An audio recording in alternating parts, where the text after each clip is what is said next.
All right, what's up, guys? I'm back, man. I got a banger for a video today. If you guys watch my channel, man, if you guys are new, I'm all about helping you guys get better at the game, helping you guys dominate the opponents that you match up with online and head-to-head, or the friends that you play at home, man, on the same console, whatever it may be, whatever mode you play. I want to help you guys get better at the game, and I'm going to help you guys do that today on offense by teaching you guys 3 different routes that almost nobody uses that are actually incredibly effective. Some of the best routes in the game, in my opinion. So with that being said, let's go ahead, jump into it, man. Let's score some touchdowns.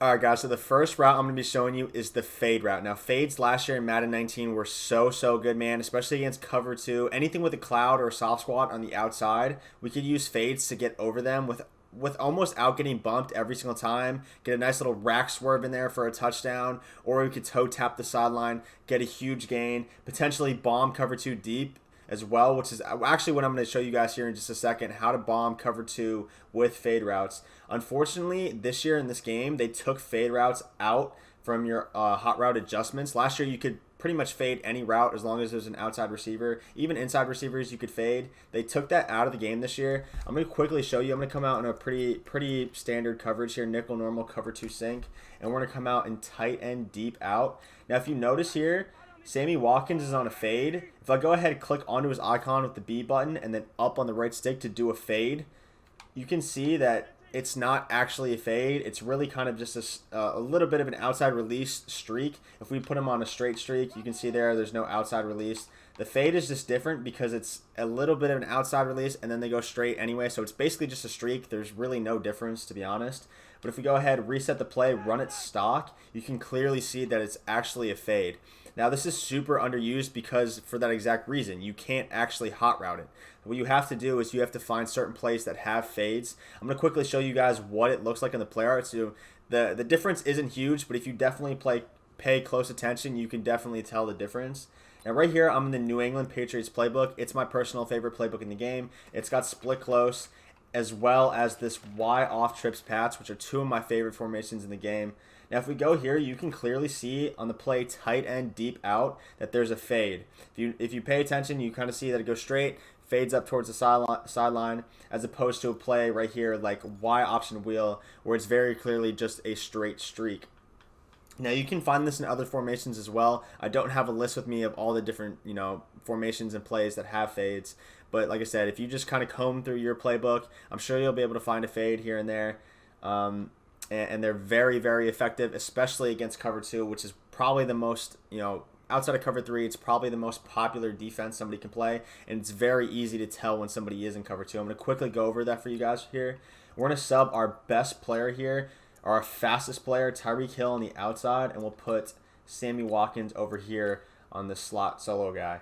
Now, we want our best receiver on the outside. If you guys want to be able to do this in regs, I would definitely recommend the Chiefs. Mahommes with the crazy throw power and Tyreek with the crazy speed. This is going to be literally touchdowns for days. If you're playing Ultimate Team, it can definitely be a little bit harder because everybody is like Sean Taylor and Ed Reed at safety, so they're going to play it a lot better than anybody in regs would, like Tyrann Mathieu. But you can still use somebody like Randy Moss. Definitely need 99 speed out there. Definitely need as much throw power as possible too. Michael Vick is going to be able to make this throw every single time. Let's go ahead, come out in that tight end deep out, and then come out in that cover 2 sink at a nickel normal here. Now, this is a play I love to start the game out in. If you add it as an audible and you see your opponent here in a very obvious cover 2 look, you can tell by the 2 high safeties. They're kind of spread out. If he was in cover 4, you'd be able to tell because the 2 safeties would be closer to the hashes. So we can clearly tell that they're in cover 2 here. If they have 1 high safety, it's most likely cover 3. But against cover 2, we're going to go ahead, audible to this play, hit them with the fade route. Now, what I like to do is I like to put RB on an out route. You can click Y, RB, and then right on the left stick to put them on an out route. That way, the way soft squats operate, which is people love to leave their soft squats out there. Soft squats will always man up the receiver unless another zone occupies their area. Then they're going to go ahead, change from man-to-man into a cloud. So that's what we want. We don't want the soft squat running down the field with him. We want him to go ahead, play that underneath route, the out route, causing the streak to get wide open. So let's go ahead, snap this ball. We'll put Kelsey on a delay fade here, and let's see how open Tyreek gets here. As you can see, just runs straight up the sideline, runs straight past the safety. Von Bell, who's actually decently high rated in this game as well. Pretty decent cover guy, decent zone, decent speed. Not the best in the world, But, I mean, right there, we just absolutely torched cover 2. Now, what you want to do is you want to pass lead. Pass lead with the left stick, and then press the button of the receiver. Hold down the B button right there to get a good bullet pass. We want to pass lead up into the right. So, at a diagonal angle, 45 degrees to the right. And we should be able to get this wide open. Let's just go ahead and run that again, show you guys what it looks like. I'm pass leading diagonal to the right and up, and right there, Reek, nobody has a chance, man. It doesn't really matter who they put there at safety. They would have to put, I can't even think of who maybe Jalen Ramsey would be able to make a play on that, but nobody uses the Rams, man. Everybody uses the Chiefs or the Ravens or the Niners, and nobody on any of those teams is going to go ahead and be able to stop Tyreek right there. And it doesn't matter what zone they put out there. He's going to go ahead, burn that cover 2. This is why I love fade routes, man. They're easy touchdowns against cover 2 if you get the right timing, you get the right pass lead, and you have a burner there on the outside. So I hope you guys enjoyed this first route. Let's go ahead and jump into the second route. All right, guys, so for the second route, we're going to be going over another route that you can't hot route to, which is why these routes are the first 2 routes are so underutilized, is you can't hot route them, and you have to find them in its original stock plays. This is why they're so underutilized, like I said, and yet they're so effective, man. Enough people don't use them. They're so great and against so many different coverages, especially meta defenses. We're going to go ahead and run gun split close Pats here, still in the Patriots playbook. We're going to run the play mesh. And you can actually run this out of the wide trips as well. Now, what we're looking for here is a short wheel, and I'll show you guys exactly what that looks like here. We'll come out in cover 3 sky here, another super, super popular coverage. Now, against cover 3 and cover 4, I love to use these short wheels to attack the middle of the field. Now, the only thing that will play these routes are vert hooks, these running back wheels, which I'm going to be talking about in a second. The only routes that will play them are vert hooks, which can only be found in most of the time in cover 2 coverages. So if they're in cover 2, we want to hit that sideline. If they're in cover 2, maybe the wheels aren't going to work as well. But a lot of people love to run that cover 3, that cover 4, and I know a lot of people have difficulty moving the ball against those coverages. So what I like to do against cover 3 and cover 4 is really attack the middle of the field, these weak zones. A lot of the times in cover 3, people will have hook curls out there, and hook curls just aren't very good at guarding anything. I'll quickly show you what the hook curls look like. So right there, hook curls. If we audible to Tampa 2, though, you can see we have 2 vert hooks, which are going to play the wheels a lot better. Let's audible back, though. Show you guys how to attack these hook curls that are commonly found in cover 3 and cover 4 coverages. So we're in the play mesh and gun split close Pats. And what we're going to do here is we're going to put Watkins on a flat route, X to click his icon, and then so Y, then X, then LT to put him on a flat. So it looks like this. And then we can just streak Tyreek Hill right here. So we have a kind of a little bit of a flood concept on the right, and then we have our wheel on the left. Now, if you see here, the wheel is a short wheel, and I love to use this on the near hash. This is not going to work on the far hash. If we were on the right hash and I ran the play the same way without flipping it, it just really wouldn't work. So if you're on the right hash, you want to flip your play, obviously, to have the short wheel on the short hash. Now, what we want to do here is go ahead, just snap the ball, and you're going to see on this left side how wide open this guy gets right here. He finds a nice little seam right there. He drops it. We can actually throw that a little bit earlier, though, to just ensure that we get a better catch. Let's go ahead and run that one more time. I just threw it a little bit too late. So if we just throw it earlier, get that guaranteed probably like 8 to 10 yard gain. You can get a little bit greedy with it like I did on the previous play. Try to get more yards. But it's honestly just smarter to just throw it earlier, get those guaranteed yards. We want to get people out of these stock coverages, make them go play that, respect that, and then start attacking different areas of the field. Now, you can do this on both sides, actually, which is why I love split close so much.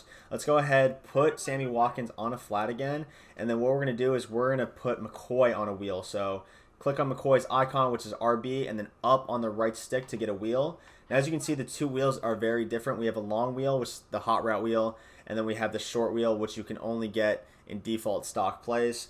And then we're going to also put Tyreek Hill on a flat. So we have two flats, a short wheel, and a long wheel, and then Kelsey, we can just streak right here. And then let's go ahead, motion out Tyreek Hill this time, and let's see what happens right here. RB gets absolutely naked. We get like a good 15-yard gain right there, and we can attack both wheels. If you guys paid attention, both running backs were actually wide open. So remember, short wheel to the short side, long wheel to the long side. You can actually attack wheels from both sides. And really, I love the short wheels because, like I said, you can have two on the field at the same time if you do short wheels. And if you actually want to just go ahead and get this route combo out of any play, you don't need the short wheel. if you run the long wheel to the long side of the field, the wide side of the field, you can still get the same result. I just love the short wheel. It just takes less time to develop, and especially if your opponent's getting good pressure, like Cameron Jordan sending you like crazy, or they're sending a blitz, it's just going to be a lot quicker to get the ball off. But like I said, you can use the long wheel if you want. Just make sure you run it to the wide side of the field, and it's really only going to work against cover 3, cover 4. Cover 2, potentially, if they're doing something with their vert hook, the guy who's normally in the vert hook, which will actually play the running back wheels pretty well. But if you notice they're running a lot of cover 2, but they're using that guy, running all over the field, or maybe they're putting him in a spy or a different zone, go ahead, continue to attack that part of the field as well. I'll quickly show you guys what it looks like against cover 2 here. So we're going to have 2 wheels against 2 vert hooks and see just kind of what it looks like. As you can see, the wheel on the left is actually being guarded because they have that nickel corner there who has way higher zone than a linebacker. Like here on the right side, Demario Davis was trying to play a vert hook. So even though it was a vert hook, which typically should guard wheel routes, because it's a linebacker and because it's Demario Davis who doesn't have great zone to begin with, we can still throw that and get a nice decent gain. So when I say it doesn't really work against vert hooks and cover 2, it can potentially, depending on who your opponent's personnel is, depending on which side their nickel corner is flipped to. If they're in like 3-4, you can almost just throw at them pretty much every time. Like the linebackers just aren't great at defending it. DBs are going to be way, way better at it, obviously, as you can see here from this demonstration. But this is one of my favorite ways to attack, attack cover 3, attack cover 4, potentially even cover 2 if they're in like a heavier set, like 3-4 odd. But this is awesome, especially in the red zone. If you guys are in like the 5 to 20 yard line, definitely utilize these wheel routes out of the backfield. They're going to completely dumb out the cloud flats and just get wide open looks at the end zone. Your opponent's going to be, initially usering, trying to look for slants, post, streaks, like Kelsey on a streak and whatnot, leaving those routes out of the backfield just wide open because they're delayed. Your opponent's user is not going to be there in time. They're not going to see it right away. They're going to be more worried about bigger threats like Tyreek Hill and Kelsey, leaving Damian Williams or McCoy out of the backfield to be wide open. So this is a great route to use against that cover 3, that cover 4, and in the red zone. We have one last route. I'm going to show you guys that in just a second. All right, guys, for the last route that I'm going to show you, it's the tight end delay fade. Now, I'm back in the Y-off trips Pats formation. This will not work in split close. This only works with the tight end who's on the line of scrimmage. So what we're going to go ahead and do here is click on Kelsey's icon, which is A, and then go up on the right stick to get a delay fade. Now this is what it looks like. It looks like he's just on a streak, but what he's actually going to do is he's going to go ahead and initially block. Now this is great for alleviating pressure. If your opponent's blitzing a lot, or Cameron Jordan, they're sending Lawrence Taylor at you and he's just getting crazy sheds, what you can do here is put a delay fade, so you end up blocking 6 instead of just 5, and he's still a receiving threat. I'll show you guys exactly what I mean by that here in just a second. So we'll just put Damian Williams on a wheel. We have Watkins on our post, Hardman on an out route, and then we have our fade to Hill that I showed you guys earlier. And then what we're going to do here is, this is pretty important. You want to double team Cameron Jordan, because the last thing in the world we want is Kelsey one-on-one with Cameron Jordan. Cameron Jordan is going to push him to the ground and just instantly sack us. So make sure you just double team him. I wouldn't recommend double teaming if your opponent's sending a ton of pressure, but if they're just sending a standard rush like this, like if they're sending 4 to 5 people, definitely go ahead and double team their best pass rusher, especially if he has an X under his player icon. He has that pass rushing ability. Let's go ahead, double team him, and see what this looks like. So as you can see here, they get double team. I'm going to roll out, and then like your opponent's most likely going to go play that deep post, and then we hold A to release. So you hold A to release. It's important that you have a good tight end with good awareness there. If you try to release a poor tight end with a low rating, low awareness rating, he's not going to release as fast, and a lot of times you can get sacked because of it. So make sure you have a really good tight end there. And then try to use your quarterback as a decoy. So as you can see right there, I rolled all the way to the right. We had that post going to the right as well. Your opponent's user is most likely going to be flying up towards that, trying to defend that so he doesn't give up a huge 40-yard gain. And then we release late by holding A on our delay fade. And then we hit Kelsey over the middle of the field for a wide open gain. So right there, we didn't double team, but it didn't really end up mattering. Right there, we released a little bit early, causing that zone to go ahead and match it. But because of that, it caused Sammy Watkins to get wide open. Let's go ahead and do it one more time. Go ahead, double team this side. And then we're going to have Hardman on the out route again. And again, we're double teaming the side. We're rolling out, and then we're holding A to release Kelsey.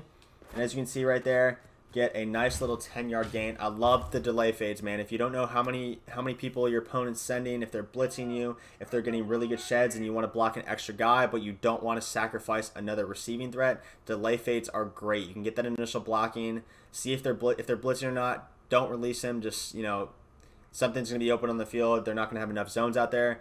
If they don't end up sending a lot of people, you can go ahead, just release him, get a nice late release there for a nice little check down game. Now, I love this route, man, because your opponent's always going to gradually move up the field with their user. They don't want to give up the big play. That should be your #1 priority as a user. And because this thing releases so late, he's just going to be wide open underneath. Your opponent's user is not going to be there, especially if you have a post route like this play with Watkins over the top. He's going to go guard that, leaving the middle of the field wide open for Kelsey to go ahead and get a big gain. So these are the 3 routes I love to use that almost nobody uses online that I ever see. They're gonna make your offense twice as good, I promise. Try to incorporate these into your game as well.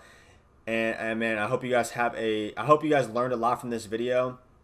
Hope you guys enjoyed the video as well. If you guys have any questions or recommendations for future videos, feel free to comment them below. Please drop a like and subscribe as well. It would mean the world to me. Hope you guys have a great day, man. Thank you guys for watching.